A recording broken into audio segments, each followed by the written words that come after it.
So one of the other main traditions we look at in this course is the consequentialist tradition. Utilitarianism is one of the main varieties of consequentialism, but there's this overarching kind of framework in ethics that says a very natural thing, it's a very, very commonsensical thing.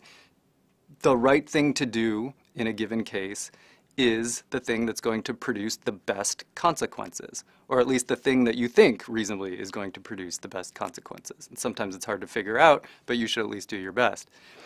Kant is probably the most famous non-consequentialist. So what does it mean to be a non-consequentialist? Kant's going to say that what we should do in a given situation is look for a rule or a principle that we take ourselves to be able to follow, and to follow in a perfectly rational way. How do we evaluate what's perfectly rational? It gets very complicated here, but at least one very uncontroversial thing to say about rationality is that it prizes consistency. So to be rational is to try to be consistent.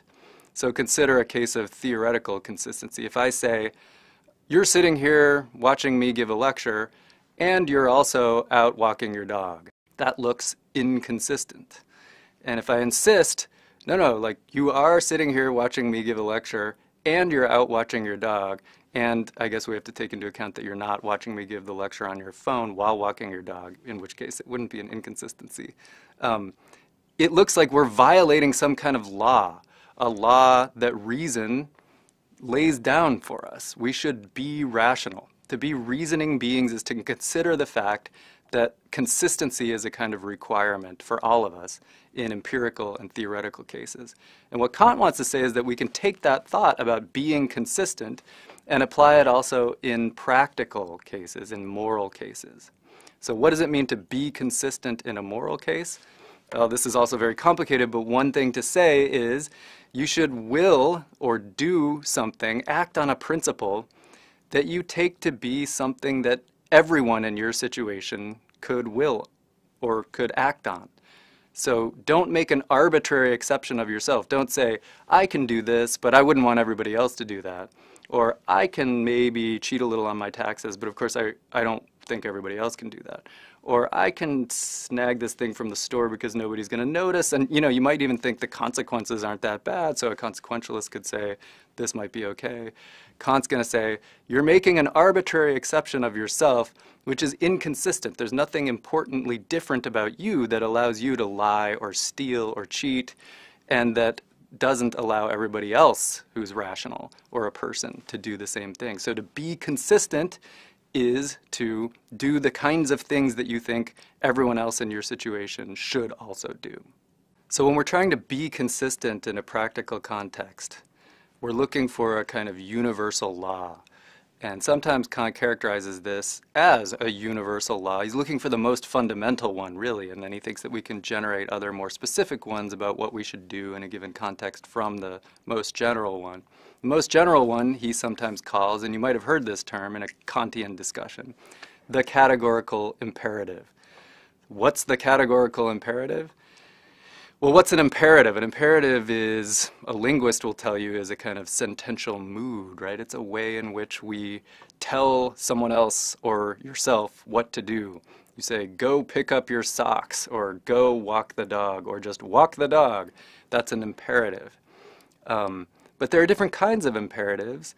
You might think that some imperatives are just means-to-end imperatives. Kant calls these hypothetical imperatives. So if you want the dog to be happy, then go walk the dog. That's a hypothetical imperative. If you want your living room to be clean, then you should go pick up those socks. Another hypothetical imperative. But there's no kind of moral injunction there. It's not that the living room must morally be cleaned. It's not categorically required that we clean our living rooms. But Kant thinks there will be cases in which you can take off that if you want business and not just make it a means to end sort of imperative, but rather just a straight up categorical imperative. So be consistent, again, would be the most fundamental one. A hypothetical imperative would be, if you want to get a tax break, give a certain percentage of your money to charity. The categorical imperative would just be, you ought to give a certain amount of your money to charity.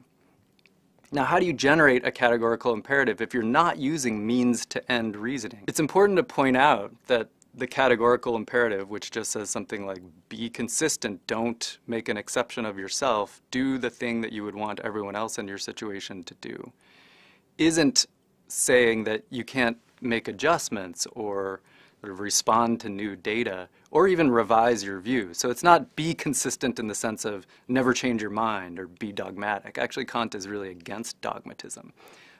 He's open to new data. He's interested, he's following all these historical developments involved with the French Revolution and so forth. He's thinking harder about how his views relate to women and animals and so forth, and ends up changing some of his own moral views as he goes along. So he himself is not consistent in the sense that he keeps his same picture all the way through. The goal is just to be consistent in the sense of not making an arbitrary exception for yourself or for some group of special privileged people that you don't want to make for everybody else. So look for rules that are unexceptionable, that are totally consistent. Fundamentally, something that all rational persons, all rational beings should do. So that's the formula of universal law, as he sometimes calls it.